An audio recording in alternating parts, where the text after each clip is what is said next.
Hoje com o Enio Perim, então, arquiteto Enio Perim, arquiteto urbanista, e a nossa vice-presidente da associação, a Camila Tonello. Enio, prazer imenso ter você aqui com a gente. Para começar, Enio, conta um pouquinho da tua biografia para a gente. Boa tarde, prazer estar com vocês aqui. Aqui, uma breve resenha. Eu nasci em Toledo, fui registrado no Rio Grande do Sul e 5 dias antes da emancipação do município de Toledo, ou seja, eu tenho 5 dias a mais que o município de Toledo. Completei 71 anos agora em dezembro passado. E estou formado já desde 79, vamos para 45 anos, né? Abri meu escritório aqui e a partir dos anos 90 abri também escritório em Curitiba. E nesse inteirinho trabalhei nas mais diversas atividades. Fui secretário de Planejamento de Toledo 2 vezes. Participei do primeiro plano diretor de Toledo como desenhista estagiário em 70, lá em Curitiba, 70 e 71. Coordenei planos aqui posteriormente. E no andar da carruagem, fui me envolvendo em outras regiões do Brasil também, mas na primeira e segunda década, acentuadamente, eu trabalho aqui em Toledo, né? E, enfim, tenho um acervo aí já razoável de experiências nas mais diversas áreas, né? No início, muita arquitetura, devo ter elaborado uns 300 projetos ou mais aqui em Toledo de arquitetura. Fui me envolvendo depois com trabalho público, né?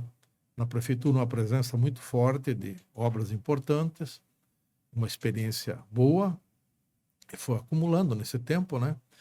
E hoje tenho o escritório, continuo com o escritório aqui, a minha filha integra, a Natália integra o escritório, e continuo andando no trecho aí como um arquiteto urbanista vendendo peixe pelo Brasil afora aí. Que bacana. O Enio tem se me permite, né? Tem uma experiência grande já na questão de urbanismo. Até acompanhando pelas redes sociais, fez o trabalho no Paraguai também. Sim. E, não, eu tenho, assim, do ponto de vista de experiência de trabalho, eu acho que até para dar um certo roteiro, no início, como todo profissional, você faz de tudo, né? Claro. O que aparece.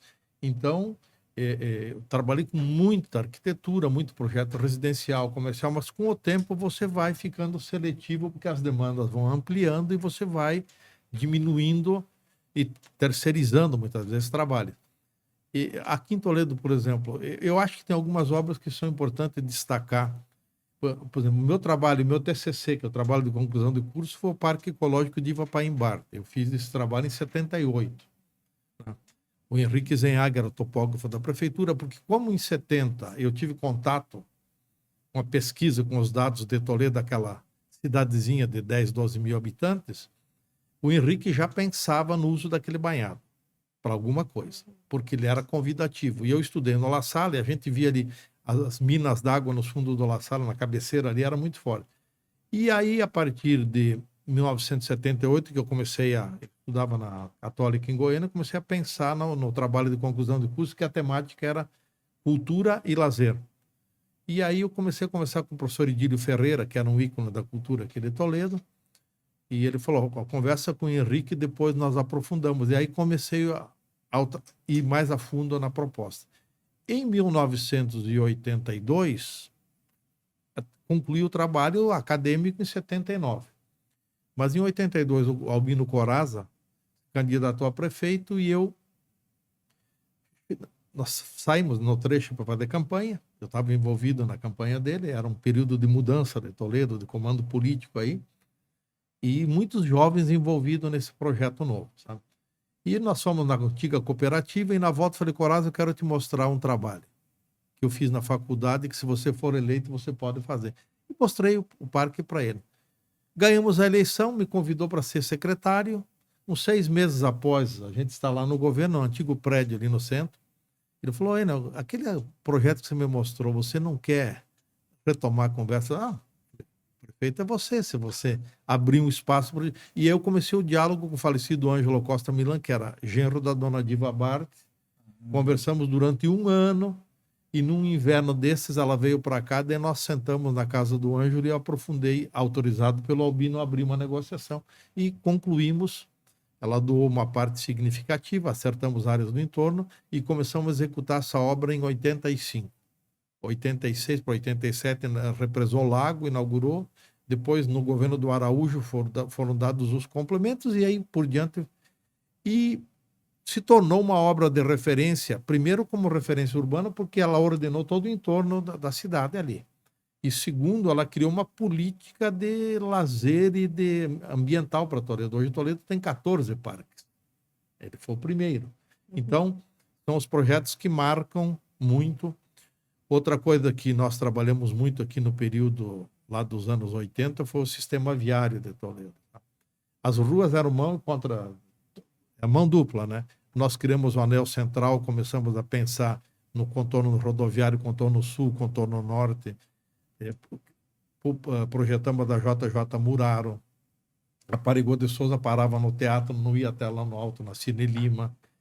E nisso eu comecei a me aprofundar com mobilidade urbana já naquela época. Eu fui a Copenhague 3 vezes. A iniciativa minha, pessoal, e eu trouxe ciclovia para cá em 1986, na J. Muraro. Nem se falava em mobilidade urbana ainda. E nem em ecologia, né? Então, são projetos que são referências e foram criando digamos, um caldo de cultura nessa área. A região também foi absorvendo isso. E ainda assim, dentro desse período, foram trabalhos importantes o Centro Cívico, Tancredo Neves, ali que a Prefeitura, a Câmara e o Fórum, terminal rodoviário, o aeroporto. Os grandes equipamentos foram todos dos anos 80. Tá? E isso deu uma nova perspectiva. E por incrível que pareça, eu fui assessor de planejamento no primeiro governo do Coraza. Não tinha Secretaria de Planejamento. Até então, Toledo não tinha planejamento. E aí, no início do governo do Araújo, que foi a sucessão do nosso grupo, o Araújo falou: Enel, você tem que criar a Secretaria de Planejamento. Aí eu coloquei no lado do gabinete, que até hoje está lá. O Schiavinato ficou anos lá, na sequência do trabalho, manteve a mesma política, mas até então não existia uma visão de desenvolvimento integrado, de planejamento como questão estratégica. Então, foi um marco importante. E eu sempre digo, Toledo é uma história construída ao longo de décadas, né? Não tem esse eu que fiz Toledo. São 70 anos de trabalho de muita gente. E Toledo tem essa qualidade urbana, esse aqui é o que eu estava mostrando para vocês, esse trabalho aqui, ó, o plano diretor. Quer dizer, Toledo tem 54 anos de planejamento urbano. Então, você não tinha planejamento estratégico, mas o desenho urbano, o formato, isso estava dado. Os primeiros mapas. Sim. E isso vai deixando cada vez mais atualizado. E tem um detalhe que é importante, e pouca gente reflete sobre isso.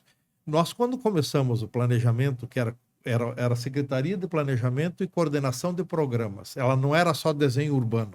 Era planejamento estratégico, era economia, era orçamento municipal, era política de governo. E organizamos tudo isso num banco de dados muito bem feito. Quando o Schiavinato me sucedeu como secretário, depois como prefeito, ele aprofundou. E ele, como prefeito, ele foi buscar recurso na agência francesa. E uma das razões, isso ele me revelou pessoalmente, uma das razões de Toledo ter tido acesso fácil à agência francesa de fomento e desenvolvimento foi porque ele tinha um histórico, um banco de dados de planejamento, e a Europa leva muito em conta isso. Então, o quanto que é importante é nosso trabalho de arquitetos, de engenheiro, de urbanista, de você ter, assim, de fato, o planejamento, né? E Toledo, nisso, é muito bem colocado dentro da política regional, né? E mantém essa qualidade de vida hoje, ela vem por uma sequência né? O povo vai entendendo o processo, vai ficando mais exigente. Eu estava agora com essa questão do Rio Grande do Sul, desse desastre ambiental, e eu lembro, no início do governo, nós assumimos aqui em 83, e logo em seguida o Richa assumiu, o velho Richa, o José Richa, pai, né? Sim. Assumiu o governo do estado e foi a maior enchente do Paraná naquela época. Nós retiramos Ribeirinho do Fundo de Vale do Rio Toledo, quase 80 famílias naquela época. E fizemos o Parque Linear do Rio Toledo. Então você vê, Jorge Toledo não tem problema lá, mas teve uma iniciativa lá atrás do prefeito. Isso nós estamos falando de 40 anos atrás. Então, isso tudo vai dando caldo de cultura, de planejamento. Então, um pouco do meu testemunho que eu vivenciei é isso, assim, eu participei muito de atividades coletivas, né? Nós criamos a Associação de Engenheiros e Arquitetos em 82, em maio de 82, que eu fui o primeiro secretário, lavrei as atas. Na verdade, eu não vou puxar sardinha para o assado, mas eu trabalhei bastante na articulação, sabe? Porque a gente já estava com um grupo engajado ali. Então, o primeiro presidente foi o César, Edmir César Dalla Costa, o vice-presidente foi Schiavinato, eu fui o primeiro secretário, né? E tinha o Darlot Darisbo, a Gerte, que eu lembro, Então, o Derlidonin. até tem... Ó, a gente estava procurando lá na associação e tem umas relíquias de lá que a gente conseguiu descobrir, ó. Dessa aí, a associação mudou, né, Perim? Ela foi construída de uma forma e aí teve uma reforma ali em 90, não me lembro. Mas deixa eu contar, é importante. Nós estávamos começando a trabalhar no parque ecológico, tinha feito acerto com a dona Diva, sabia dos terrenos, e eu, na primeira pessoa do singular, fui no Coraza, falei, Coraza, nós estamos criando uma entidade, criamos a entidade e precisamos do terreno, e o terreno é esse.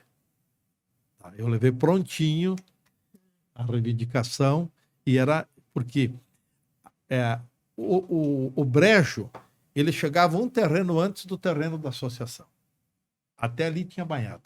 Quando nós baixamos o lençol freático, que daí deu ocupação até a esquina. Criamos as vias, drenagem e tal. Então, aquele terreno fazia parte já do estoque de área pública, só que era um terreno sem muito interesse, porque era ali no banhado, e eu sabia que o brejo ia deixar de existir. Sim, sim. Então, ali, acho que eu não lembro exatamente, mas se eu não me engano foi 85, por aí. 86 que nós passamos o terreno, 87 no mais, para a associação. E depois teve toda a articulação com o CREA, entrar ali para dentro e tal. Você estava dizendo foram duas etapas de obra, porque depois foi incorporada uma parte de terreno nos fundos. Sim, numa segunda etapa, que não foi na primeira doação. Mas essa construção aqui já foi em 82? Não. 82 não, foi adiante, porque 82 o parque não tinha nem iniciado. Ah, tá. Porque até a gente tem aí o letreiro, né? Lógico. E aqui não, a ata da fundação. Não, essa sim, essa tá a minha letra. Essa ata é o que eu redigi. A associação foi criada em maio de 82.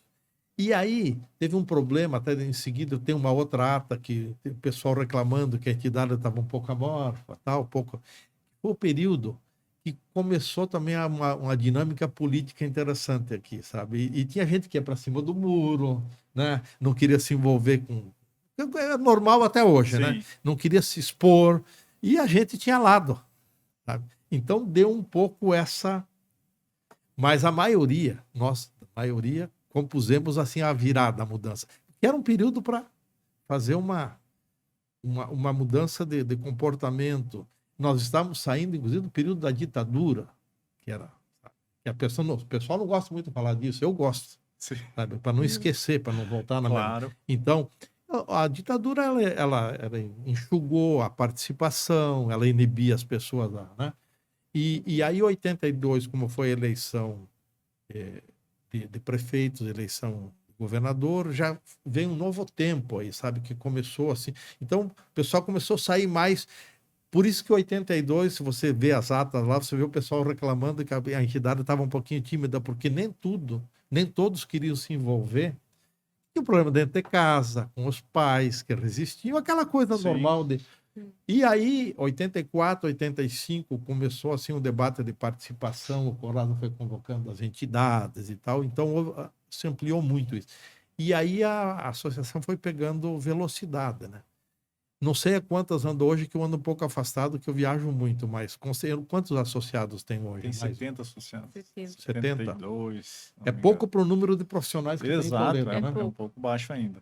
Vocês têm um número de profissionais atuantes hoje? Eu não tenho esse. Não tenho. Hã? Não tenho. Mas deve ter mais de 400. Né? Tem bem mais. Ah, contando sim, vocês sim. que Porque estão- são engenheiros e arquitetos. Se a gente né? pegar a Deve ter região, aí mais. passa de 1000. Passa de 1000, né? Passa de 1000. Então, nós estamos aí com menos de 10%, né? Sim. Isso É. mas deixa, Túlio, eu acho que você deve, um pouco que você está envolvido aí como presidente no histórico, você estava comentando da associação. Não, exato, Aí foi um presente até achar a ata, né, da fundação, aqui da primeira reunião, inclusive, e aqui, ó, aparece aí você vai me falar, né? Essa aí eu acho que é a pedra fundamental lá, que foi a inauguração. Essa placa aí, ela data de 82. Acredito que seja Da entidade. Da mas entidade, mas não lá. Não lá. Não lá. Porque a nossa primeira reunião da entidade foi no Clube do Comércio, onde hoje é da Unipar. Sim. Sabe? A gente funcionava. Não. 82 não tinha nada Sim, a não sim, ser sim. 5, 7 participantes fazendo. E o terreno?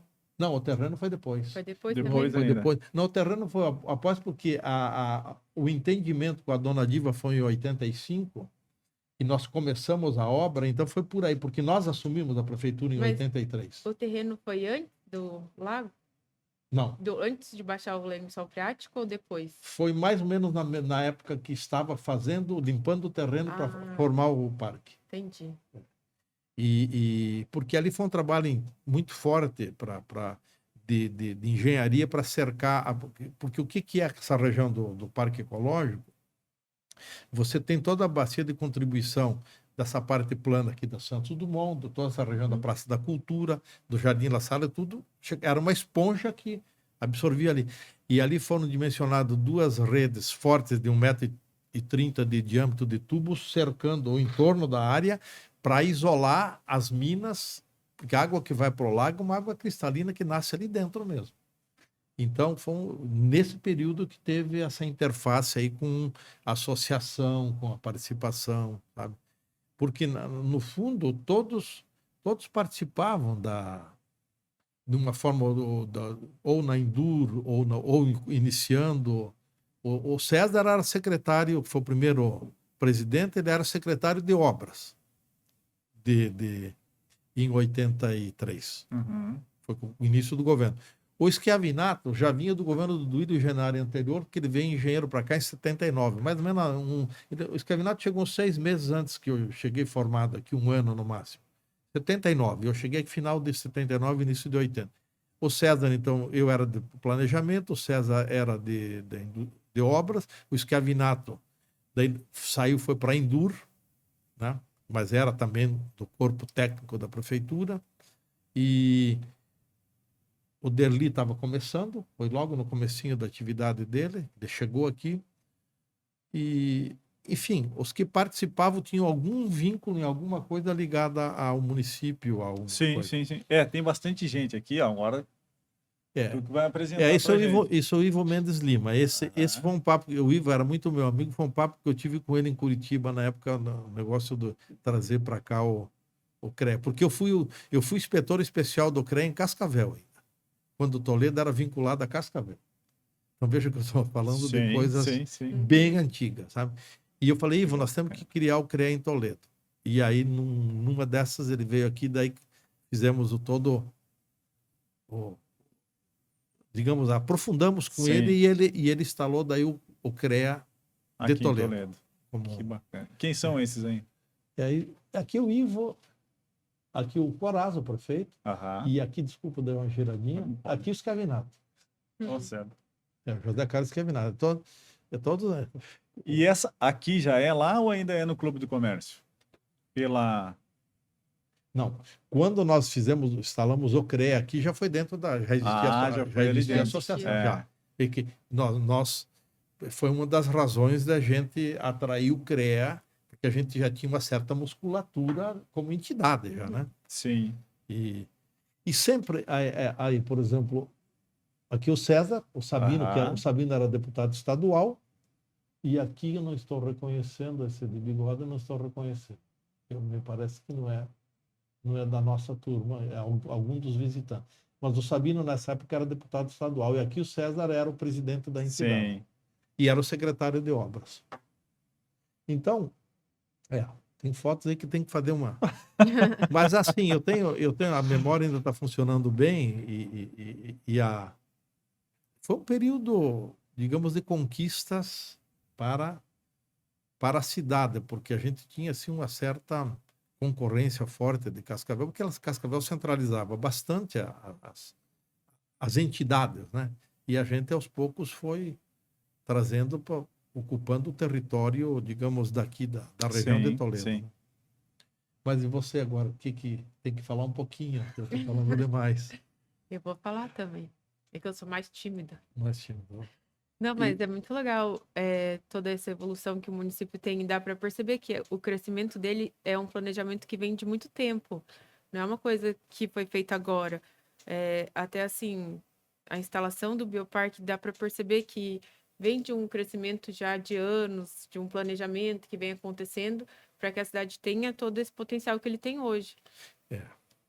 é, eu fiz alguns apontamentos assim de alguns temas que eu considero que são marcantes de períodos, né? Então, por exemplo, nos anos 80, nós começamos na minha sala, eu trouxe para cá o Mário Braque, um engenheiro químico que formou em Maringá, uma boa cabeça, e eu contactei, falei com o prefeito Corrado, falei, Corrado, nós temos que trazer aqui o Jorge Buxil, que faleceu até agora, um ano atrás, e que foi o coordenador desse primeiro plano diretor de Toledo, e que foi o cara que me deu os grandes eixos filosóficos de planejamento. E iniciamos aqui um debate, começamos a falar sobre biotecnologia em 84, 85. Todo mundo achava que a gente estava fora da casinha. E por incrível que pareça, nesse período nós começamos ali na secretaria, essa conversa, o Mário veio trabalhar conosco ali na equipe, eu trouxe o book de Curitiba, e chegamos a início para compor uma entidade, que foi, de fato, só quando o Araújo, que foi o segundo na sucessão do Coraza, foi criada a Funtec, que é um órgão que acabaram deixando ele depois da morte. Foi a primeira fundação de ciência e tecnologia municipal do Brasil, a Funtec. E aí, depois, por razões políticas, o Mário mudou para Cascavel e criaram lá a Fundetec. Ah, sim. Então, você falou do Bioparque, tem uma parte da história aí, você vê aqui. Então, desde aquele período, a gente já conversava em desenvolvimento científico e tecnológico. Uhum. E quando a Fundetec tomou corpo, o doutor Luiz esteve um período incubado lá, e a dona Carmen lá em Cascavel, na Fundetec. E numa dessas vindas para cá, já no segundo governo do Albino Coraza, aqui, que eu já não estava mais aqui, eu estava em Curitiba, a dona Carmen teve uma conversa inicial com o Coraza, e o Coraza colocou a possibilidade de eles virem para cá tal. E eles aceitaram a proposta e começaram uma empresa de 10 funcionários. Isso há 32 para 33 anos atrás. Então você veja que já tinha ficado uma sementinha, um caldo de ciência e tecnologia lá atrás, e que o Albino já como prefeito tinha vivenciado e já sim, sabia como lidar, e ele já sabia medir potencial de quem poderia contribuir nisso. Eu vou contar para vocês um episódio, como eu conheci o Dr. Luiz, isso já se vão 20 anos, mais ou menos, ou 20, mais de 20 anos. Eu, num evento, meu primo era contador da Prate, a Prate tinha 7 ou 8 anos de idade, como empresa, e um evento lá na Caixa Econômica me apresentaram o Dr. Luiz, ficamos conversando sobre vinhos, tomamos vinho daqui, vinho dali, e falamos sobre livros e tal, e ele me fez o seguinte comentário: eu penso um dia fazer alguma coisa, tipo um campus da Universidade de Harvard em Toledo. Trocamos figurinha naquilo, ficamos naquela. Passaram-se 15 anos sem eu ver o Dr. Luiz Donadoso. Um dia, quando eu estava para começar o plano diretor, o Beto Lunita era prefeito, 2013, 14, ele me ligou e falou, Enio, eu estou voltando de Brasília, nós fomos lá com o doutor Luiz, e ele me falou que quer fazer um negócio que eu não entendi direito o que é, mas ele disse que vai falar contigo. E aí, veja que coisa interessante. No dia seguinte, o doutor Luiz me ligou, depois de 15 anos, nunca mais tinha falado com ele. Ele falou, ô Enio, você poderia vir aqui na empresa? Sentamos lá, conversamos na empresa. Ele falou, vamos ver se a gente se entende, eu sou um pouco complicado para... Sabe? E vamos ver se a cabeça flui na mesma direção. E começamos a conversa e ele me colocou, olha, eu estou pensando em retomar aquela ideia. E aí começamos o trabalho. Começamos a ver a área, começamos a ver a possibilidade de ser no entorno do aeroporto, não deu certo, enfim, fomos trabalhando.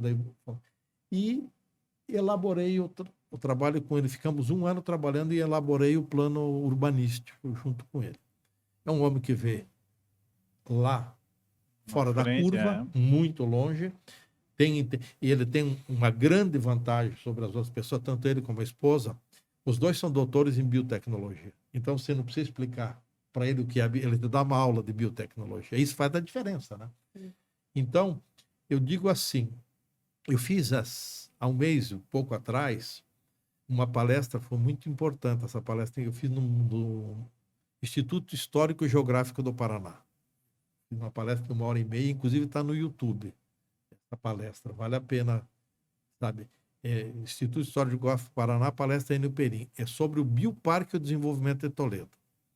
E nisso eu comecei com a origem de Toledo, 1946, a compra da Fazenda Britânia, 274 mil hectares, nas divisas tais e tais. E Toledo tem, e eu falei esse dia para o doutor Luiz, ele falou, muita responsabilidade é nossa, o que você está dizendo. Toledo tem, para mim, 3 momentos de desenvolvimento. Ele tem o primeiro, Toledo como município, como região aqui do extremo oeste. Primeiro foi uma colonização planejada. Você tinha um módulo rural de uma colônia de terra, 10 alqueires, essa propriedade tinha frente para a estrada e fundo água. Eles traziam do sul famílias já pré-organizadas de comunidades, a Nova Concórdia, as novas cidades daqui, as vilas com o nome das cidades do Rio. Então, vieram comunidades pré-organizadas com um projeto de ocupação territorial e com foco em agricultura, em desenvolvimento. Isso fez a diferença. Então, você teve aquele primeiro momento difícil, desmatar, mas deu. Então, a colonização da Maripá é o primeiro diferencial. O segundo, você tem os anos 70, o início do planejamento de Toledo e o início da mecanização agrícola, que foi o passo, um novo momento econômico de alavancagem, de industrialização, etc. E você tem agora o terceiro, que vai ser mais significativo que os 2 primeiros, que é a presença do Bioparque num projeto de desenvolvimento regional. As pessoas não estão entendendo nada ainda o que é o Bioparque. Estão achando que é um projeto imobiliário que o doutor Luiz vendeu uns lotinhos aí. Sabe? A burrice é tamanha nisso que eu gosto de expressar como burrice mesmo. Porque, veja bem, ele é um homem que detém a maior empresa de medicamentos genéricos do país, uma empresa de 10 bilhões. Ele é dono com 70% disso. Então, 200, 300, 500 milhões não vai mudar a vida dele, porque ele já é um bilionário. É um projeto de vida que a família tem. E isso, com você tendo, ele já injetou 300 e poucos milhões do capital dele lá dentro. Mas não é só isso. Você tem um líder empresarial, um doutorado, ele e a esposa em biotecnologia na França, com um entendimento do futuro que vai além do que a gente alcança e dispostos a fazer a diferença e criar um campus de uma universidade planetária aqui. Então, o Bioparque fará a diferença. Eu comento, eu sou do conselho do Bioparque também, eu comento seguidamente lá, que nós sempre tivemos aqui no oeste do Paraná, e isso é importante para a gente fazer uma reflexão. O oeste tem 3 áreas distintas de formação política e econômica. Tem a Vila Militar de Foz do Iguaçu dos anos 30, que é uma realidade, que nunca conversou direito com o resto. Cascavel, um entroncamento rodoviário, um centro regional que nunca interessou conversar com Foz e nem com Toledo. Eu falei esse dia para o Mário Pereira, ex-governador, nessa palestra lá, ele deu risada, ele falou, é isso mesmo, essa é a realidade. E você tem o que a gente chamava da Fazenda Britânica, a Barranca do Rio Paraná aqui. É Toledo, Marechal Rondon e o resto. Então, essas 3 áreas, elas falam em nome do Oeste, mas na hora de trazer a reivindicação, é uma guerra surda e Cascavel tenta passar a perna e ficar com ele, porque é o centro regional. De fato, é o centro regional. E isto, o Bioparque provocou uma coisa, essa que é o ponto que eu gosto de fixar. Ele acabou se tornando, eu disse para o prefeito esses dias, vão ter que continuar fazendo com que o Bioparque seja um território neutro, sem bairrismo. Porque o governador vem no Bioparque, se sente muito à vontade. O Paranhos, o prefeito de Cascavel, vem aí, se sente à vontade para fazer uma reunião para discutir desenvolvimento. Agora, tem o POD, que é um programa de desenvolvimento, são as 8 gigantes cooperativas estão integradas com as empresas para fazer o processo de desenvolvimento. O que é isso? É um território institucional neutro. Entende? Por isso que eu digo que o Bioparque vai propiciar um desenvolvimento muito forte. E eu até comentei lá nessa palestra em Curitiba, e o Mário Pereira, novamente, que ele é vice-presidente do Instituto e presidiu a palestra lá, eu falei que Cascavel será uma Ribeirão Preto, uma cidade de 600, 700 mil habitantes. E que Toledo será uma São José do Rio Preto, uma cidade universitária industrializada com seus 500 mil habitantes. Falei para o prefeito, inclusive, isso. Viu? Quem estiver fazendo conta de uma cidade de 60, 60 mil habitantes está completamente enganado. Toledo, eu não estou falando se é daqui 5 ou 8, 10 décadas. Nós temos 70 anos. Pode ser que seja com 140 anos, mas ela terá. Então, os projetos hoje, que não pensarem 50 anos na frente, já nasceram idiotas. Projetos idiotas. Isso tem provocado muito a nossa turma para pensar, sabe? Tem que ter um olhar muito ousado a nível do dimensionamento das infraestruturas viárias, das infraestruturas de esgotamento sanitário, enfim. Tudo que parece que está hoje tudo bonitinho, ali na frente vai estar vencido. Desculpa, só para cortar essa aqui. O centro cívico, quando nós planejamos nos anos 80, parecia que ia ser uma coisa... Está lá um amontoado de predinho em cima do outro, que eu publiquei uma foto ontem no meu Facebook de 1987. O centro cívico daqui a um tempo tem que tirar dali. Não vai funcionar. Aquilo ali está tudo trancado. E já tem que se começar a pensar, mas não é pensar. Quando nós colocamos no plano diretor o eixão do Bioparque, a turma pensou que era um projeto imobiliário, e não conseguiram entender. Inclusive, tiraram do plano diretor, agora que voltou na revisão do plano aí. Tiraram aquele eixo como sistema viário, como região de desenvolvimento. Você tem uma... Toledo, se você olhar até a rodovia 163, a BR, você tem uma mancha de Sobradinho até a 182 do aeroporto, essa mancha vai ser um outro Toledo rebatido ali em cima, colado com o Bioparque. Só não vê isso quem não estuda urbanismo. Exatamente. Sabe? Essa é a Toledo que eu falo que vai acontecer no futuro. E ela vai acontecer de uma forma bem mais interessante, porque a prospecção que a gente consegue dar as informações são muito mais acentuadas do que a gente fazer pesquisa manual dos anos 70. Então é isso, mas agora eu quero te ouvir um pouco. Não, justamente, eu acho que tu inclusive postou ontem, enfim, a questão da avenida, como exemplo, né, da avenida 25 de junho, na Argentina, onde tem o obelisco lá, que era uma zona residencial. E aí, para fluir o trânsito, os prédios saíram de lá, né? Não, saíram dois quarteirões de um lado, quarteirões, digo, linha de 2 quilômetros de quarteirões no lado e 2 quarteirões no outro. Ou seja, a 9 de julho é a maior avenida do mundo, mas ela só sobrou um prédio na ponta lá que foi resistente, que está lá o prédio ainda. Mas isso foi um projeto dos anos 20 para os anos 30. E alguém que teve coragem de peitar um projeto dessa envergadura. Então, eu sinto muito no planejamento que eu faço por aí, quando eu discuto desenvolvimento, sabe? Você puxar um debate para 2, 3 décadas, não, você já está viajando no assunto. Eu vou dar 2 exemplos concretos para vocês. Mato Grosso está sendo uma escola muito boa para mim. Eu fiz vários planos diretores, desculpa aqui, vários planos diretores lá na Lucas do Rio Verde, Nova Mutum, Sorriso, enfim, são áreas emergentes do agronegócio. Quando 2008, 2007, a Sadia estava começando a ensaiar para fazer uma fábrica lá. E Lucas do Rio Verde tinha 28 mil habitantes. E eu lembro que o falecido meu amigo Amélio Desenho, o João Simons da Eco, o Pedro, e nós estivemos juntos lá. Eles estavam vendo os negócios imobiliários e eles falaram na audiência pública do Plano: você viajou longe na maionese aí. Isso que vai acontecer daqui a 50, 70 anos. O que eu fiz lá do plano, eu desloquei o centro 5 quilômetros, propus a prefeitura fora tal. Naquela região que eu propus o novo espaço, hoje tem 60 mil habitantes. Em uma década. Ou seja, eu pensei grande e, ao mesmo tempo, pensei pequeno. Eu já fui vencido de largada pelo potencial da região. Estou fazendo Nova Mutum. Estou criando agora lá uma zona logística, um setor logístico com os 4 modais, ferro, aéreo e tal, e Porto Seco, 8 mil hectares. 8 mil hectares é quase o perímetro urbano de Toledo. 8 mil hectares. Já está em lei municipal. Só a Rumo, a empresa ferroviária, tem 800 hectares. Então, a escala, as coisas... Então, o planejamento tem esse desafio. Você olhar e aqui pede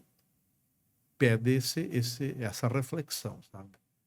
Então, é desafiante. Eu gosto. É uma atividade apaixonante, né? Pelo menos ela não te deixa envelhecer, né? Pelo menos o cérebro. Exato. A carcaça vai indo, mas o cérebro tem que fica. ficar pensando. Pois é, Enio, e na questão de urbanismo, assim, no planejamento de uma cidade, o que se considera, por exemplo, lógico, topografia, se dá preferência para as áreas mais altas, enfim, vegetação, porque independente de relevo, tu tem a questão de reserva, né? Tanto para reserva quanto para área institucional, vamos dizer assim, corredores, né? Corredores verdes, nesse sentido. Como é que se planeja uma cidade hoje? Pensando aí nos seus 50 anos também. O grande desafio brasileiro é vencer a especulação imobiliária.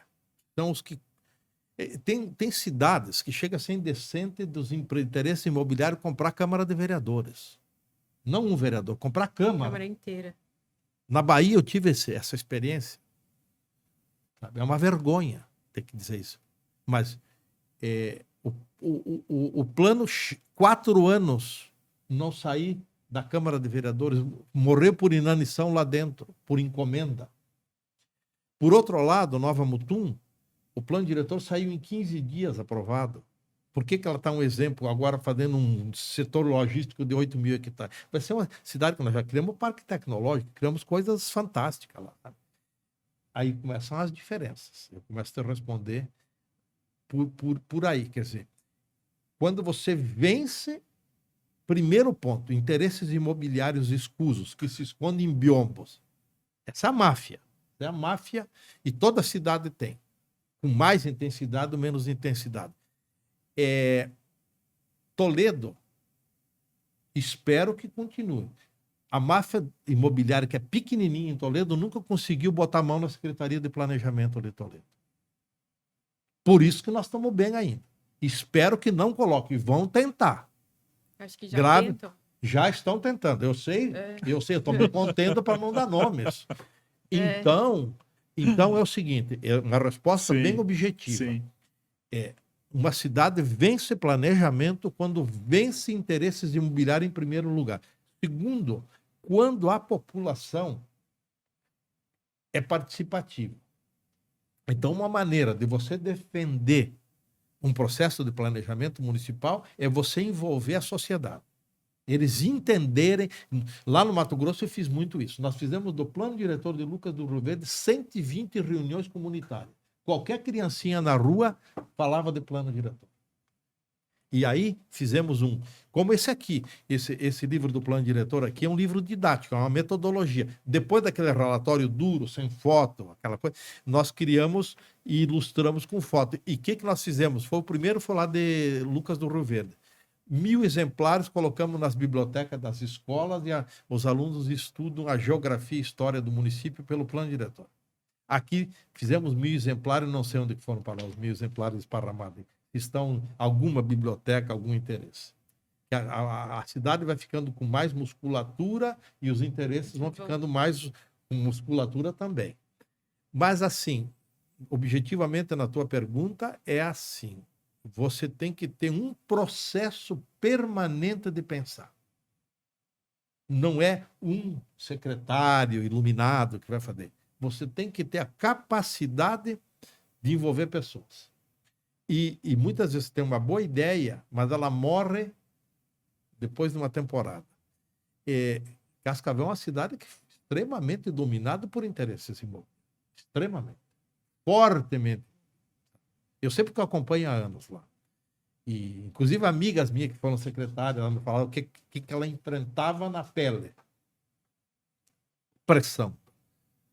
Então é isso. Não é fácil, mas um município que tem uma Secretaria de Planejamento, principalmente urbano, articulado com a sociedade, em que a sociedade entende esses passos e tal, ele se protege mais. E aí você tem que ter os grandes pontos já demarcados, né? Por exemplo, Toledo tem 14 parques, começou de 1. Isso dá uma qualidade urbana incrível, sabe? E aí de quem vai interferir num parque que uma criança daquela está acostumada, ela já é parte dela. Então é isso. É um pouco de pertencimento da cidade, ter o pertencimento no todo. Eu estou discutindo isso na parte de inovação, ciência e tecnologia no Mato Grosso. Porque, normalmente, no caso aqui do Bioparque, são empresas, entidades, a sociedade civil. O Bioparque, aqui é importante, eu vou abrir um parênteses nisso. O Bioparque é um projeto que não vai ser um bairro de Toledo. Ela vai ser parte de Toledo. Só que ela nasceu como um distrito tecnológico integrado ao plano urbanístico, com todas as regras urbanísticas da cidade. Mas ela vai ser ela está concebida por escalões urbanos. Eu trabalhei em cima de escalões urbanos, dimensionando caixas de via, onde vai verticalizar mais, onde vai verticalizar menos. Nós temos vias lá de 70 metros de largura de caixa. Tem vias de 40. As básicas coletoras têm 40. E depois as locais com 20. Mas isso lá vai dar o seguinte, é uma cidade. Porque tem uma regra do urbanismo que diz o seguinte, como que você forma uma unidade urbana. Então você tem uma unidade de habitação clássica, são 3.000 habitantes. Então, até 3.000 habitantes, para fazer uma unidade de habitação, você tem demandas básicas, da padaria, verduraria, algumas coisinhas do comércio incipiente ali, para atender aquelas 3.000 habitantes. Quando você faz 3 unidades de habitação, são 9.000 habitantes. Você criou uma unidade de vizinhança. Já é uma outra escala de demanda. Mercado, o sistema viário começa a ficar mais exigente, volume de tráfego, segurança, papá.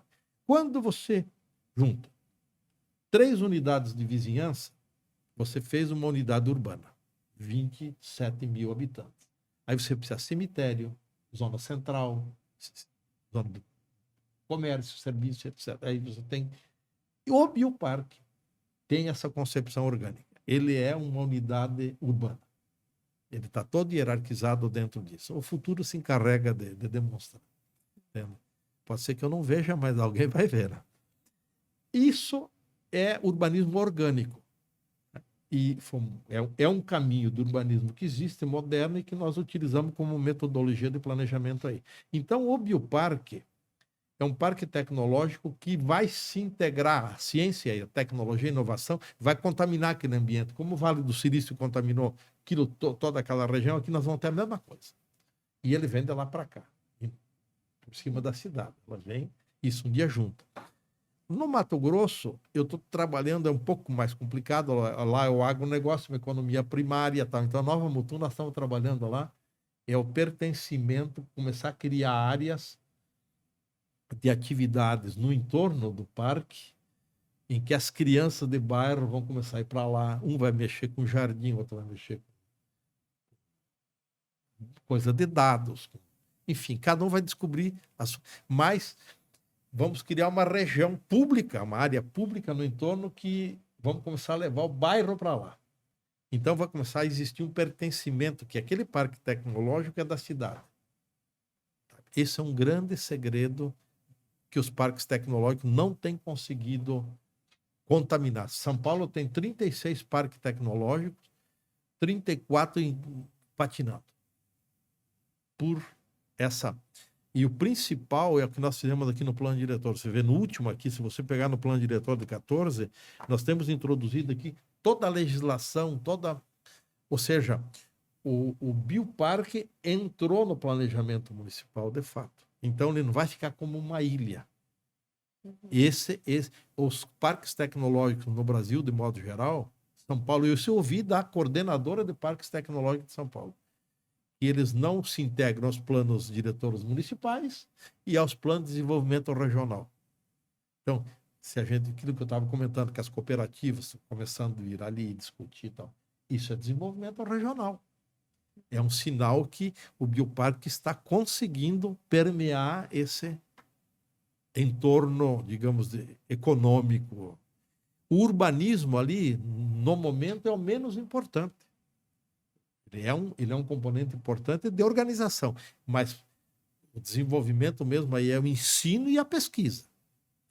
Mas sabe o que eu percebo? Que muitas pessoas, que Toledo já tem esse pertencimento ao bioparque. Muitas pessoas, elas falam assim, a minha cidade tem um bioparque, um parque tecnológico. Ele já se sente... já se sente pertencente. Né? Até porque o bioparque, o parque tecnológico, ele trouxe para Toledo um pouco mais de glamour também, assim, entre aspas, né? Sim, então, no sentido... É porque ele tem bastante mídia também, né? Bastante... inclusive, isso é um dado interessante. Faz tempinho que eu já ouvi da turma lá, mas uns 3 anos atrás, o bioparque tinha mais acesso de pesquisa no Google, coisa do que o próprio Aprat, que já estava com 30 anos. Tamanha... Não, qualquer lugar do Brasil que eu falo do bioparque, alguém ouviu falar do bioparque. Não conhece detalhe, mas o nome já é conhecido. Ou seja, ele tem essa... E isso é bom. Sim. Isso é bom para Toledo, sabe? Porque com o tempo, você vai ter ali habitações, você vai ter todo... Sabe? Nós estamos ali tratando de temas cabeludos para se viabilizar, porque não é fácil. Você tem 4, 5 âncoras que são primordiais para um parque tecnológico que é em pé. Né? E, então é isso. Eu acho que o futuro de Toledo vai ser muito interessante do ponto de vista do desenvolvimento integrado. Mas tudo tem uma origem, que é uma colonização que se integrou de vida comunitária, essa coisa já do espírito de comunidade, sabe? Não era ninguém vinha para cá para uma temporada ganhar dinheiro e ir embora. As pessoas vinham para cá para se estabelecer. Sim, essa é a diferença. Sim. Essa é a diferença. Exatamente. Enio, pensando aqui, ó, na cidade, no perímetro urbano hoje, por exemplo, eu vejo, por exemplo, eu pego a minha filha aqui na escola na Maripá. Então, chega às 6 horas e é um cruzamento que ele não é espelhado, vamos dizer assim. É uma rua para um lado, outra para o outro lado. E chega dali os seus 20 minutos, vira o caos aquela avenida ali. E depois de 1 hora desaparece o caos. Desaparece. Então, você tem uma demanda concentrada, que primeira burrice, que é o único país do mundo que eu conheço que pai enlouquece para buscar filho em escola.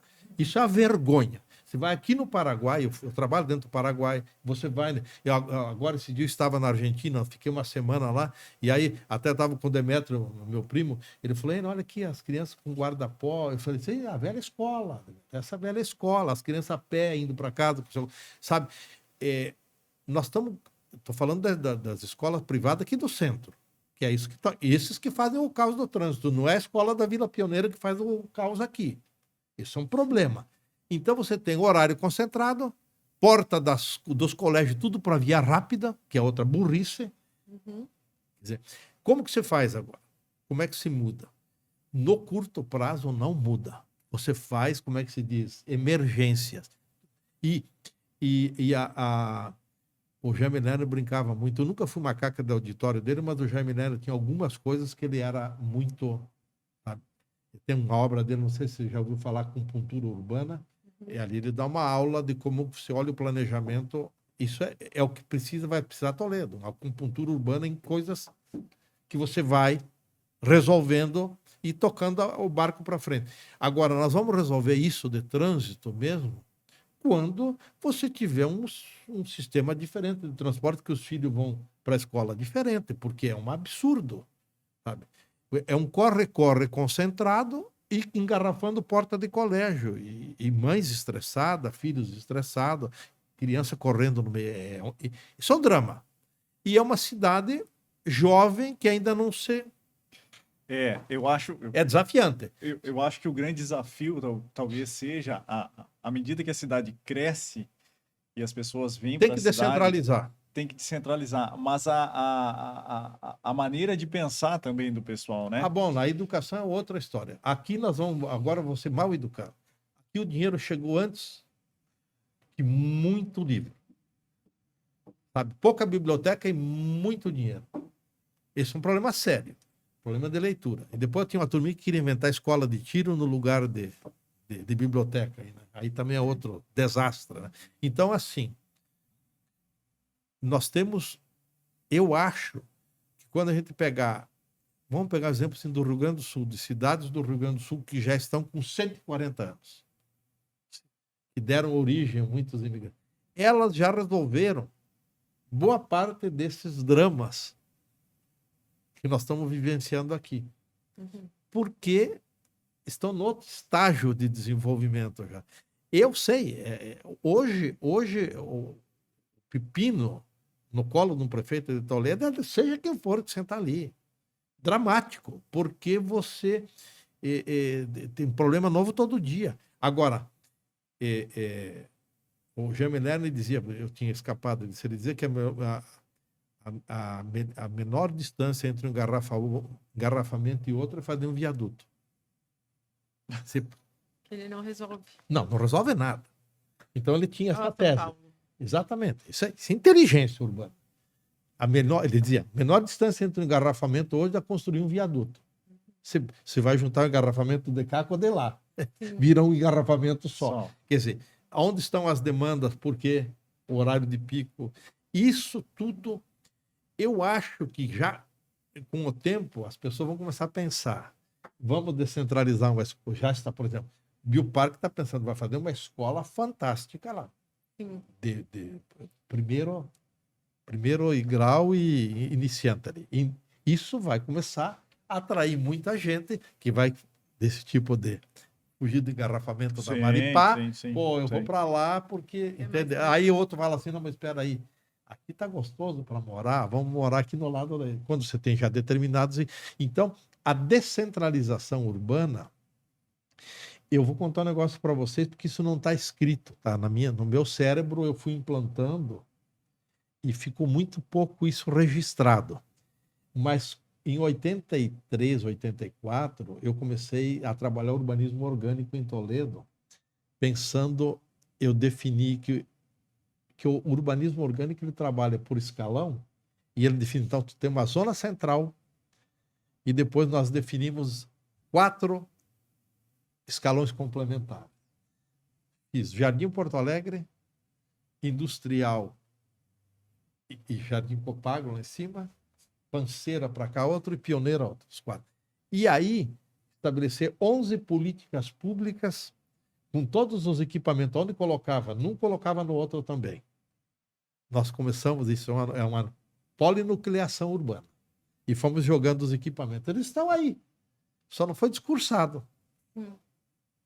Entendeu? Então, tudo isso vai fazendo a diferença. Então, ginásio esportivo, nós tínhamos 2, um no lado do outro só. Ali na Praça Getúlio Vargas. Tinha o grandão e o do lado. Aí nós jogamos um na Pioneira, jogamos um lá em cima. Foi feito no Jardim Porto Alegre. Então, e assim, posto de saúde, praça, centro cultural. E mais um detalhe. E essa mesma política de núcleos aqui, nós levamos para os distritos também. Vila Nova, Sarandi, 10 de Maio, tentando também reter parte da população com equipamentos urbanos lá. Isso tudo é difícil, sabe? Cidade já, porque tu resolve um problema hoje, amanhã cedo tem um novo, sabe? Tenta imaginar a velocidade, né, do processo. Não é fácil. Eu acho, eu converso muito com o Norisvaldo, que é o atual secretário. O Norisvaldo tem um banco de dados na cabeça, porque ele é um funcionário de carreira, ele conhece bem. Mas está um pouco amorfo, assim, o debate de urbanismo pesado. Está muito de resolver projetinho de arquitetônico disso, daquilo, mas o estratégico não vai discutir, hein? Não. Nós discutimos nos anos 80 desenvolvimento mesmo, pesado, com briga, todo tipo, não era nada, mas, sabe, ganha a parada o melhor argumento, né? Lógico. Prevalece o melhor argumento. Então, assim, eu acho, pessoal, que nós estamos num bom caminho, um município que fez a lição de casa já há mais de 50 anos, continua fazendo, tem as suas contradições momentâneas, né? Tem os períodos eleitorais, né? Toda essa coisa. E uma coisa é olhar de fora, outra coisa é sentar lá. Assim, de fora é bem melhor. É Bem cômodo, mais né? cômodo, né? Sentar lá e dar equação, porque daí o contraditório cai no colo. E aí você tem que... Eu tenho uma coisa que eu uso muito. Eu continuo sendo secretário de planejamento nos municípios por aí. Eu sou consultor e eu dou consultoria para o prefeito. Então, eu não me reúno com equipes de governo, secretários. Não me interessa o governo municipal. Me interessa a cabeça do prefeito e o secretário de planejamento. E um cara que gosta de boicotar o governo, que é o procurador do município, que põe as dificuldades para ser o chefe. Normalmente é assim. Então, eu chego no município para dar consultoria e falo, prefeito, quero falar com o procurador ou a procuradora. Senão nós já vamos ter uma trombada. Para ver se vai jogar junto ou vai jogar. Sabe, porque o direito, ele vem muito para assustar o prefeito, que isso é proibido, que aquilo é proibido. Tudo é proibido. Aí você não faz nada. Né?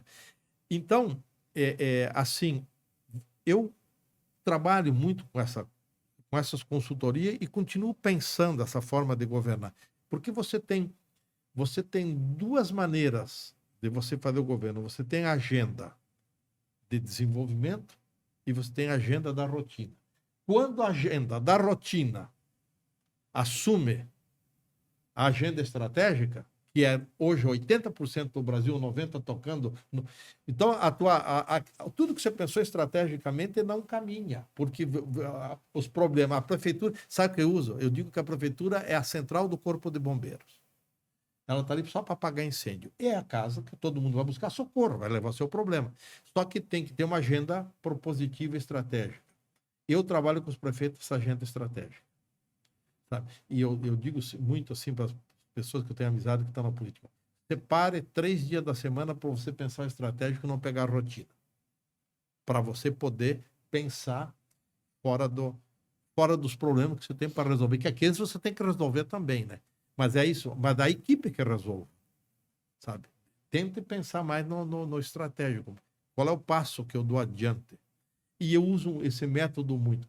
Quando você tem 10 coisas que são importantes.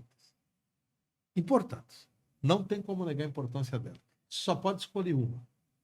Qual é o critério que você adota para escolher essa? Você só pode... Você tem que descartar 9. Eu digo o seguinte, você usa. Primeiro, qual é que quebra mais paradigma? Qual é que atende mais gente? Qual é que dá para fazer com maior velocidade e repercussão? Mas primeiro tem que quebrar paradigma. Premissa tem que ser diferente. Ela tem que ter alguma coisa inovadora. Segundo, atender o maior volume possível de pessoas. Você vai consumir dinheiro. E aí você vai... Então, por eliminação, você já tira umas 7, 8 da frente e vai ficando mais fácil chegar nessa... Então, é isso. Governar, o governante que é caxião, centralizador, o Zé era centralizador, mas ele era um técnico competente. Todo mundo, aqui em Toledo, tem uma coisa gozada. Eu sempre fui adversário político dos Kevin. Eu fiz a casa dele, ele calculou meu prédio, ele tinha dificuldade, ele me ligava. A gente conversava, precisava em Brasília alguma coisa, ele me pedia. E nós trocávamos figurinha. Só que, politicamente, ele estava num cercado e eu estava no outro. Nós nunca deixamos isso contaminar. E ele era um centralizador, mas nas questões de estratégia que ele ouvia. Entende o que eu quero dizer? Sim. Quer dizer, ajuda, isso ajuda. Porque no estratégico, surgem muitas dúvidas. Você precisa ter mais opiniões no meio da. Tá? Agora, governar, de modo geral, é meio que dar tapa na mesa também, porque não é fácil. Não é fácil. A equipe tenta engolir. As paróquias, né? Eu entendo o que eu digo. Eu digo que a prefeitura tem 8 ou 10 paróquias. Cada secretaria é uma paróquia. Lógico. E briga por aquilo dele, né? Então, e o chefe tem que aceitar isso. Mas, assim, essa é a minha experiência, pessoal, da minha vivência. Tem muita coisa, sabe? Assim, ficar falando aqui, eu já falo bastante, tem muita coisa para. Não, bacana. Toledo acertou nos seus grandes. Eu esqueci um detalhe importante. Nos anos 80, e isso uso até hoje, nós definimos quais eram os grandes equipamentos, os equipamentos estratégicos a serem postos. E nós perseguimos isso. Então, foi a questão viária, a questão do saneamento urbano, a rede de esgoto de Toledo dos anos 80, a questão do centro cívico, os terminais rodoviários intermunicipal, as rodovias São Pedro, Ouro Verde, os contornos rodoviários de Toledo, tudo isso aí foi feito nos anos 80. Então, na cultura, nós éramos referência nacional na cultura, os tempos de cultura de Toledo vinham escritor do Brasil todo aqui. Era uma coisa maluca. Você tem que pensar isso integradamente. E foi uma fase. Não estou dizendo que as outras fases não foram boas. Sim. Continuo, mas nós pensamos nos grandes equipamentos que aquele momento determinava uma cidade de 40 para 50 para 60 mil habitantes. Você tinha que definir a geografia desses equipamentos. Onde que ia ser a rodovia? A prefeitura era no centro aí, um prédio que demoliram no lado na Maripá. Era a sede do núcleo. Ali era o prédio da prefeitura. Eu lembro que eu fui com o Coraza, o falecido Valdir Becker. O Valdir Becker foi uma referência da engenharia. Eu sou meu amigo, fiz um monte de projeto. E o Valdir tinha começado o prédio da prefeitura, tinha um esqueleto lá. Onde é a prefeitura, hoje tinha um esqueleto, que o Duílio tinha começado. O Schiavinato, que começou a fazer os primeiros. E a rodoviária tinha um esqueleto metálico pendurado, a prefeitura no esqueleto de concreto parado, e o Valdir tinha para receber. Não tinha prefeitura sem caixa. Eu fui com o Coraza, lembro até hoje, nós subimos no segundo pavimento ali, aquele esqueleto de concreto. O Coraza falou para o Valdir, vamos concluir essa prefeitura aqui, me dá 8 meses de prazo para eu começar a te pagar, e eu preciso tirar a prefeitura lá do centro, não tem como trabalhar. E daí a primeira coisa que eu falei para o Coraza, eu falei, Coraza, não dá para fazer, a prefeitura estava planejada, vocês vão pensar que é piada, mas é verdade. Metade da quadra onde o estacionamento era o centro cívico, a Câmara ia sendo que é a entrada para a prefeitura, e no outro lado ia ser o fórum. Eu falei, Coraza, precisamos desocupar a quadra inteira. E mesmo assim, que parecia um negócio revolucionário, é uma piada hoje, né? Você veja quanto. Sim. Mas assim que você ia trabalhando. Então, você resolvia um problemão, que era um problemão, hoje. Vamos ouvi-la agora? Você vai falar sobre. Não, sabe o que eu estava pensando? Quando a gente fala de planejamento urbano, o patrimônio histórico também conta a história da cidade, Brutalmente. no meu ponto de vista. E eu No acho meu também. muito interessante essa parte de patrimônio histórico. E aqui em Toledo a gente não tem essa conservação. Pelo menos não tem, as obras não são devidamente conservadas, nem tombadas, elas não têm elas não é conservada a história de Toledo. Tanto é que a gente pode ver o que fizeram na biblioteca pública, né? Eles revitalizaram ela, mas eles mudaram toda a fachada dela, eles não conservaram o Eles que era na conseguiram internet. piorar. Eu dei um elogio para o Beto, que é meu amigo. Eu falei assim: a arquiteta conseguiu piorar o projeto, que ela tirou uma marquise de concreto para colocar no mesmo lugar uma metálica que daqui uma década vai cair, Mas, enferrujada. É isso. Tu tem total razão. mas assim, o prédio que era o antigo fórum, ele é um prédio tombado. Sim. Aí tem a igreja do Menino Deus, lá do Jardim Porto Alegre, que é uma obra tombada, mas é uma obra nova, ela não é uma obra... Ela é tombada, mas eles tombaram a antiga para botar nova. Aí o núcleo, que é uma obra histórica, que ela deveria ser conservada, ela foi demolida. Mas aí que eu quero chegar para você. É o seguinte, eu participei durante anos do Museu Histórico. Eu era colaborador, eu da Lodarismo, nós éramos colaboradores do museu. Cadê a turma colaboradora, os arquitetos e engenheiros de Toledo? Ninguém está lá.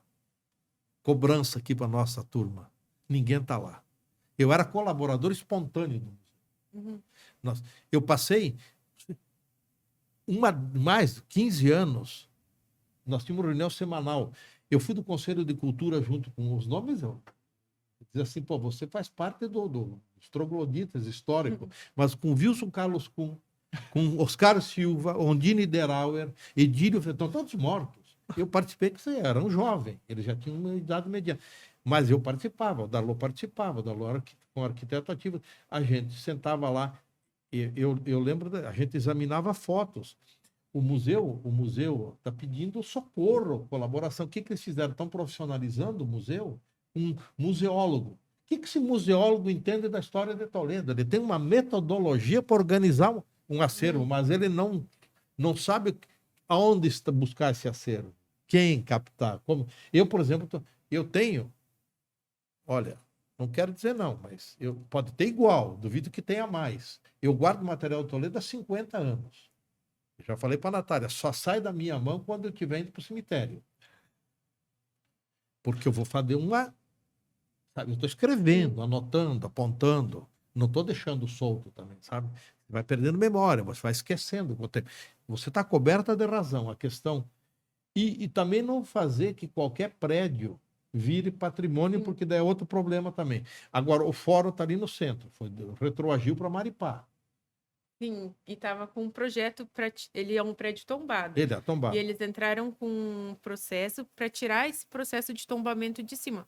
Até porque, para o município, uma obra tombada é uma obra que se torna cara em questão de manutenção. Sim. Que ela merece uma manutenção diferente de uma obra que fizeram na biblioteca. Mas aí que eu te dou a razão. Quer dizer, o que você faz? Você faz o que o Jamie fez em Curitiba. Ele escolheu o que era importante e o resto que deixa cair. Não, mas aquelas que são importantes, você fazer delas elas brilharem. Sim. Então você tem algumas aqui em Toledo. A cidade nova diz assim, mas história você faz todo dia. Mas nós estamos apagando. Cada vez apaga um pedaço. A catedral, você não imagina a briga que eu fiz com a antiga catedral. Era a única igreja estilo jesuítico português do sul do Brasil. E não tem mais. 75, quando eles demoliram aí no centro, para fazer essa aí. Você não, o que eu disse para o padre Raulino, você não faz nem ideia. Ele é falecido quando eu fiz as pazes com ele antes dele morrer. Um pouco antes dele morrer, mas eu falei o diabo para ele. Entendeu? Porque o Wilson Carlos Kuhn, eu vou contar isso. Eu não vou dizer quem estava dentro do gabinete, que eu estou insistindo com ele há tempo para ele me dar um testemunho histórico dessa frase. Eu cheguei para o doutor Wilson, eu estudava no Rio de Janeiro, fazia arquitetura lá, e eu estava com o falecido Clivati, ele me deu fotos grandes, e o Pedro de Alcântara era do Museu Histórico Nacional, meu professor de História da Arte e Arquitetura, e eu levei para ele estava catalogando essa obra. Voltei, não era vir para Toledo, que você vem em 10 minutos, hoje você sabe tudo. Eu demorava 2, 3 dias para chegar do Rio de Janeiro, que eu vinha a cada 4, 5 meses. Não sabia, cheguei na rodoviária Vela, minha maletinha, fui em casa das 6 e pouco da manhã para ir para o Quincas tomar um café. Quando eu cheguei ali, a igreja no chão. Aí eu enlouqueci. E eu trabalhando lá no Rio para ver, porque eu sabia que queriam mexer com a igreja. Esperei o doutor Wilson Kuhn chegar na prefeitura. Fiquei de plantão, 8 horas ele chegou. Ô, Perenzinho, levou para o gabinete. De sola. Doutor Wilson, como que o senhor, um homem de cultura, permitiu um crime desse em Toledo? Sabe o que ele me respondeu? Vou fazer o que se construir, a igreja está dando dinheiro. Olha o que eu estou falando, é grave. Aí, Ele falou, outros interesses. Eu falei, mas tudo bem. Essa turma que quer construir a nova igreja, deu um terreno para eles lá no alto, eles que fizessem a igreja lá em cima, por que tinha que demolir? E o padre Raulino, um dia pediu para minha irmã, a Sandra, mais velha, falou assim, será que o vovô Perim ia dizer da demolição da igreja? Eu falei, Sandra, diga para o padre que o vô ia dar um tiro na cara dele. Sabe? E foi assim, ingenuidade do Raulino fez meia-culpa muitas vezes. Ingenuidade, eles poderiam ter articulado, feito uma igreja moderna aqui em cima, ter preservado, porque era uma referência histórica, ela era virada para a praça. O meu primeiro projeto foi a escadaria daquela igreja em 70. Meu primeiro projeto arquitetônico foi a escadaria dessa igreja que foi demolida. Ela era uma igreja muito bonita. Linda, linda. É difícil achar histórico dela. Não, foram apagando. A turminha foi apagando porque eles ficaram com o mico na mão. Então tudo, sabe, de vez em quando, o Vitor Beal, de vez em quando ele posta umas fotos que ele fotografou. Mas eu falei pro Raulino o diabo também.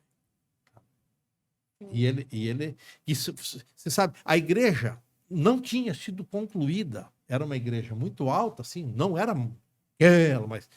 E ela tinha estuque, um gesso dentro, e com a telha francesa, foi mexendo, ela foi infiltrando naquele gesso e caiu um bloco de gesso daquele, estourou em cima dos bancos.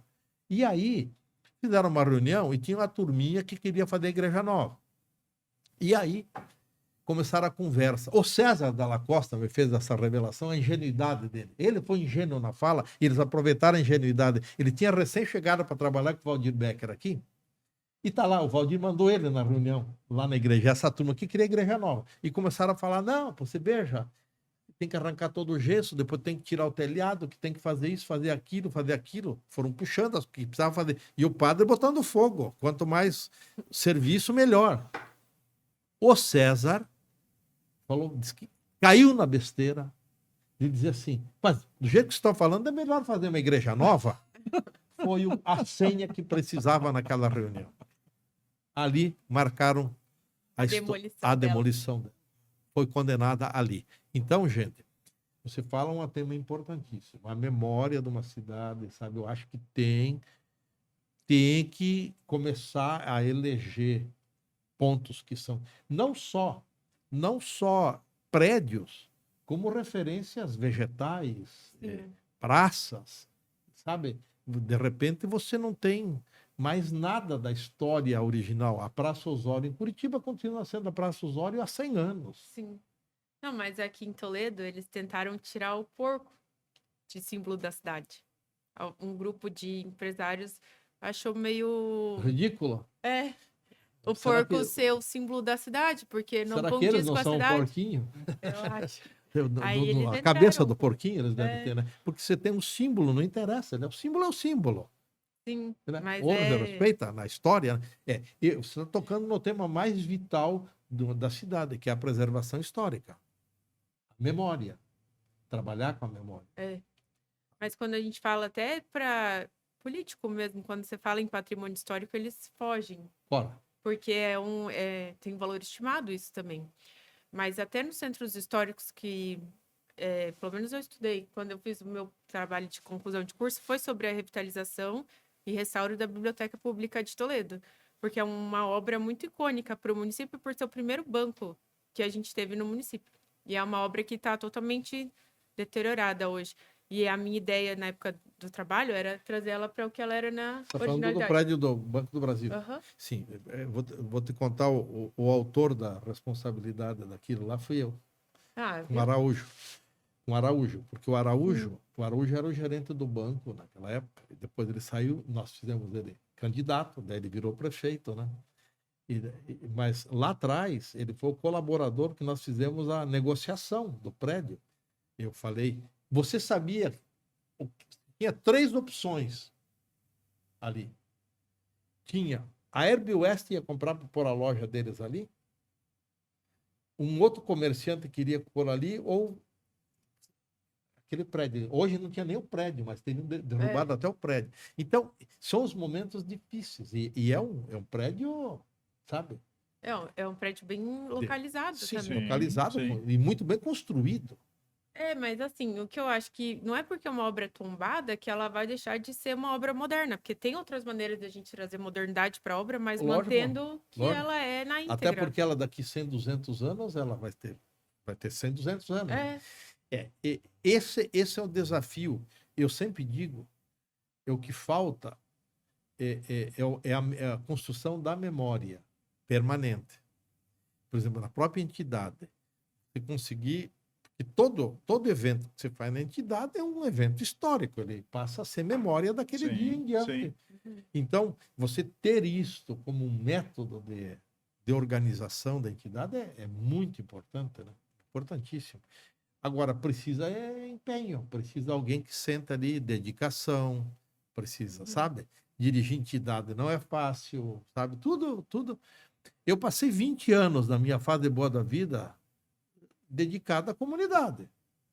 Me chamavam de Marajá, não conseguia trocar um Del Rey enferrujado velho. Salário de secretário na época não dava $1.000. Dólar de hoje. Sabe? Não é fácil. É um pouco de doação também. E a fase boa da vida de você ter os teus projetos pessoais também, né? Sem dúvida. Mas eu acho que você tocou no tema preponderante. Você não pode esquecer a memória. Eu estou fazendo lá para Nova Mutum agora. Eles têm um senhor lá que é de Nova Mutum, tem 35 anos, mas ele guardou tudo. Ele vem guardando da colonizadora. Tem 2 salas cheias de coisa lá. Nós estamos criando agora um museu histórico e eu estou fazendo um projeto é gigante. Fazendo um teatro para 1.200 lugares, a biblioteca, o museu e a escola de música, todo no mesmo local. Então, um município mas eu falei, o mais importante que o prédio é ter o critério de seleção desse material e de pôr o acervo. Eu fui esse dia dar uma olhada ali no museu, eles estavam fazendo um retrospecto aí de uma parte de coisas mobiliário, de cozinha, de tal, antiga, né? Então, isso são esforçados, são mais. Nós tínhamos um grupo que eram colaboradores do museu. Isso que eu sempre digo que falta no museu aqui. Tem umas 10, 15 pessoas que se reúnem lá uma vez por mês e dão. Porque a partir dali você vai. Eu nem sei nem como é que está o Conselho de Cultura, se ele está atuante ainda. tá, ele tá atuante. Está atuante? Tá. Então, seria fazer o Conselho de Cultura, poderia ser uma sugestão, o Conselho de Cultura provocar esse tema do patrimônio histórico. E dá para fazer o trabalho da universidade também, né? Junto com os alunos de arquitetura e faz esse resgate aí. Eu noto, esse é uma das coisas que eu noto. Você não tinha universidade antigamente, você tinha espontâneo. Agora você tem a universidade, você não tem os espontâneos. E só anda com os espontâneos. Só a universidade passa aquele período de empolgação, o professor que está dedicado a fazer isso, e depois fica na gaveta também. Isso é outro problema sério. É que a universidade está com um projeto de extensão agora. Os alunos vão fazer um resgate de todo o conteúdo de Toledo, para que vai ter um evento em outubro e eles querem expor isso para a comunidade. Então vai ter uma turma que vai fazer todo o resgate do que aconteceu em Toledo, da sua criação, do planejamento. Eles até vão te procurar, porque a gente comentou para eles te procurarem. Mas eles vão fazer isso. Aí depois vai ter uma turma que vai fazer uma seleção disso. E depois vai ter uma turma que vai criar uma apresentação disso para a comunidade. Tá bom? Vai demorar, mas vai dar não, certo. Mas é um começo. Agora, aí que eu quero chegar. Isso depois fica assentado aonde? Você entende onde eu quero chegar? Se você tem isso que você está colocando, de ter essa organização da memória, ali vai ser depositado todo esse material, ele não desaparece. O museu tem uma parte disso. Eles estão cuidando da burocracia, mas uma parte da memória não é só do museu, é alguma coisa a mais. Eu vejo com muitos bons olhos, se vocês provocarem, o Conselho de Cultura agir dentro da administração e criar um núcleo de memória que vincula museu, Conselho de Cultura e o acervo histórico. Fazer ali funcionar E a ferramenta, a universidade, os acadêmicos, tudo isso é importantíssimo. Sim. Então é isso. Eu acho que eu tentei dar uma contribuição aqui no. Você já olhou esse plano? Já, eu olhei na faculdade. Tá, mas você veja o seguinte, ele tá. Não na minha graduação, né? Que eu sou professora acadêmica. Tá, mas você faz o seguinte. Então, você dá o endereço no meu site, ele tá lá dentro, Sim. em PDF. A pessoa baixa lá os PDF. O que tem de importante aqui? Você lembra que eu vou pegando, por exemplo, da educação, tem desde a primeira escola até 2014 está ali dentro. Foi feito todo um retrospecto histórico. Envolvi centenas de pessoas. Por cada eixo temático envolvia um grupo. E o Costa, jornalista, que foi fazendo as resenhas para mim de todo aquele material que foi chegando. Então, foi uma contribuição. Foi uma parte da contribuição que eu quis deixar. Eu, como profissional que participei aqui, foi no momento do plano diretor. Daí eu peguei, falei para o Beto, eu faço a coordenação do plano gratuito aí, e depois eu juntei 10 empresas, eu e mais 9, entre empresas e pessoa física, e nós fizemos 100 exemplares cada um. A Beth, a Maripá, fui envolvendo, eu tenho até, acho que atrás, aqui ó, as empresas que colaboraram. E nós fizemos daí, cada um ficou com 100 exemplares desse. E eles foram distribuindo para quem... Aqui tem um material riquíssimo da história de Toledo. Seria importante recomendar para a turma que vai pesquisar, fazer uma primeira... Porque aqui está democratizada a informação. Aqui não tem quem era o governante. Todos os governos estão presentes aqui dentro. Legal. Sabe? Porque são eixos temáticos. Aí tem educação, cultura, esporte, lazer, urbanismo, meio ambiente e economia. Então, tudo que se relaciona a esses eixos, eles estão centralizados aí dentro. E tem coisa que tem interface, né? Tudo ligado. Tem um exemplar lá na associação também. Tem. Ah, eu vou... Nossa, tá lá. Eu trouxe um, depois eu vou deixar... Vocês têm biblioteca lá? Tem. Eu vou deixar esse aqui. Eu, no meu 70... Esse é mais pessoal, né? Tá. Eu fiz, no meus 70 anos, eu fiz uma resenha da minha vida. E me dei de presente. Que legal. E eu fiz 300 exemplares. E daí eu fiz por década. Então, a década, meu pai e minha mãe namorando. Que legal. E, sabe, daí vai... Aqui meus avós, aqui eu criancinha. E vai evoluindo. Eu na juventude, daí eu fui envolvendo os amigos. Aí as fases na universidade no Rio, lá em Goiás. E aí vai... Onde eu andei no planeta. Fui andando, e eu fiz uma resenha. Pronto. Então, esse aqui, eu vou deixar para você colocar lá na... O Beto honra. Parece... olha a contracapa aí. Esse vale mais que meu diploma. Vê quem que tá, vê quem que autografou ali. Que legal, olha aí, ó. Não, atrás ali, o que que tá escrito? Leia ali. N. Perim. Para meu colega, assinado quem? Tô sem óculos aqui. Oscar Niemeyer. É do Oscar, o livro A Forma. Esse aqui vale mais que meu diploma. Isso aqui em 78 ele me Vale deu seu mesmo. autógrafo. E então, assim, pessoal, eu acho que uma coisa que eu cuidei muito na minha vida foi guardar memória, sabe? Fazendo isso. Eu devo ter umas 5.000 fotos, publicações do que vocês imaginarem, de comícios, de campanha, de coisa. Eu tenho armazenado. Eu guardava, encadernava por os jornais diários de Toledo. Eu tenho um caderno dos livros dos jornais. Então, hoje você abre um caderno daquele, você tem a história social da época, quem que era. Eu vejo assim, as coroas minhas amigas. 40 anos atrás, daquelas mocinhas. Eu me divirto. E eu com cara de guri. É isso. É a memória.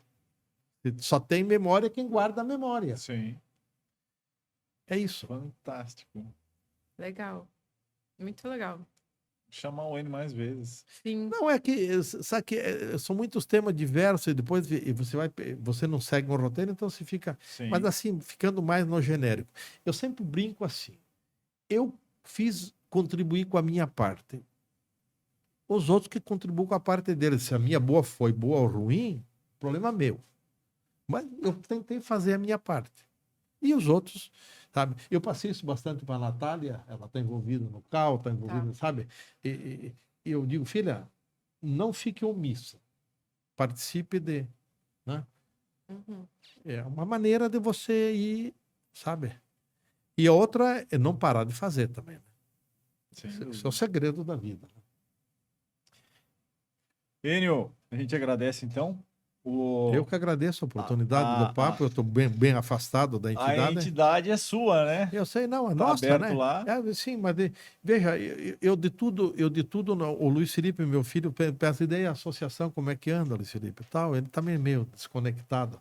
Mas o problema é não deixar a entidade ser aparelhada politicamente. E teve um período da associação que ela foi aparelhada politicamente.